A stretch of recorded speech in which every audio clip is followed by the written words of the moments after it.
Hello, I'm Attorney Todd Leneve. Welcome to West Virginia Gun Law. Today I wanted to just share a quick video updating you on the 80% frame and receiver rule and let you know what's going on with that right now. Stick around.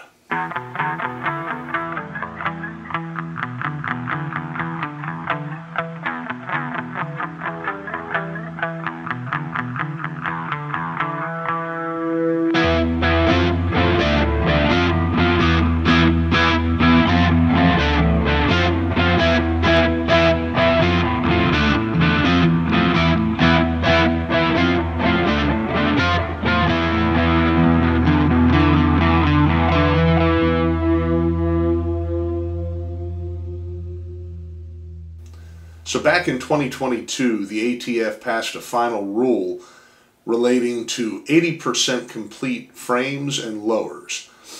A lot of you, I'm sure, are familiar with it. For those of you who are not, the 80% rule deals with frames for pistols and lowers for AR-style rifles that are partially machined but are not completed.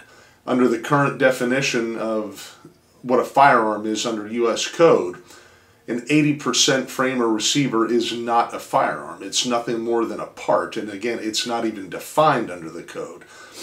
Because it's not a firearm, it's nothing more than a part, a piece of metal. But that piece of metal is capable of then being purchased by an individual and the machining process finished to make it capable of accepting the fire control group for that particular firearm. At that point, it does become a firearm.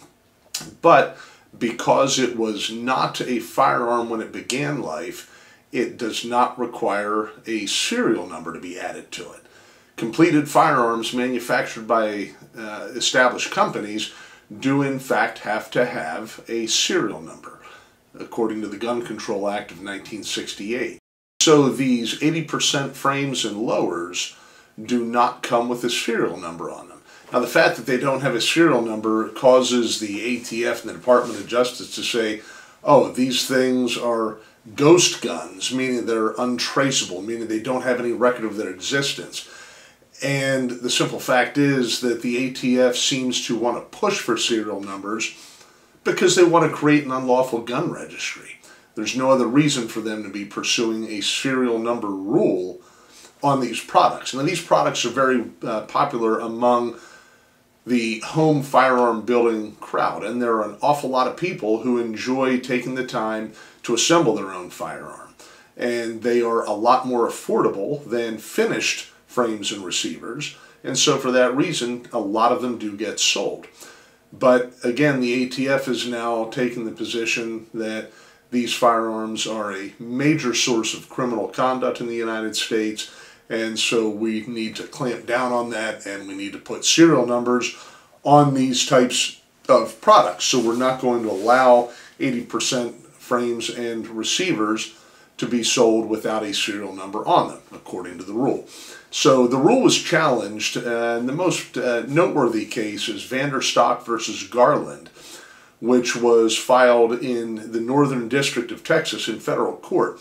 And there were a series of hearings at the trial court level, appeals up to the appeals court for the Fifth Circuit, and the case was sent back and forth several times. Ultimately, the trial judge issued an injunction against the ATF and the Department of Justice, basically stopping the rule, saying, nope, this rule does not fly. The ATF does not have legal authority, legal standing to redefine a term that's established by U.S. code. The only people that can change the U.S. code are the elected members of Congress who are answerable to the voting public. ATF, of course, as an administrative agency, doesn't answer to anybody, as we see all the time based on the things that they do. They're essentially a rogue organization. In any event, the ATF rule was stopped by the trial judge, and it's been that way for a while. It's legal for the manufacture, sale, and possession of these unserialized 80% products. And then it's legal to turn them into firearms, and they still don't have to be serialized. However, ATF has been planning and biding its time and not too long ago filed a petition for review with the United States Supreme Court challenging that injunction because, again, they don't want to lose. They want this rule so that they can create their unlawful registry and be able to better track all of us, to aid the anti-gun lobby, to aid the efforts to disarm American citizens. And they feel that by having serial numbers that allow them to track these things, they've got a greater chance of doing so. So anyway, the U.S. Supreme Court did in fact accept review of the case. And that can be a little bit concerning because there's some question as to why they would have accepted review. However, I don't know that it's necessarily a bad thing. On one hand, it could be that they've accepted review because they don't agree with the decision from a procedural standpoint, and perhaps they want to clarify something, and perhaps they're going to send it back, overturning the injunction.